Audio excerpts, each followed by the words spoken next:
آپ نے سب کو اکٹھا کیا اور چراغ بجھا دیا اور فرمایا کہ دیکھو انہیں صرف میں مطلوب ہوں، تم میں سے جو بھی جانا چاہتا ہے چلا جائے، میری طرف سے اجازت سے۔ آپ کے وفاداروں میں سعید بن عبداللہ رحمۃ اللہ علیہ رضی اللہ عنہ وہ کھڑے ہوئے کہنے لگے میری ایک جان ہے جو قربان ہو جائے گی، کاش میری 100 جانیں ہوتی اور میں ایک ایک کر کے تیرے نام پہ قربان کرتا۔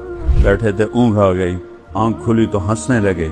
حضرت زینب نے پوچھا کیوں ہنس رہے ہیں، یہ کوئی ہنسنے کا موقع ہے؟ فرمایا اللہ کے نبی خواب میں آئے ہیں، فرما رہے ہیں میرے بیٹے میں تمہیں لینے کے لیے آ چکا ہوں۔ آپ نے آگے بڑھ کر ان کو خط دکھائے۔ شمر نے کہا اب خط چھوڑو، اب ہم تمہیں قتل کریں گے، تو آپ ہنس پڑے۔ اتخوفنی بالموت، مجھے موت سے ڈراتے؟ اگر 1447 سال میں کسی موقع پر نماز کی گنجائش تھی تو امام حسین کے پاس تھے۔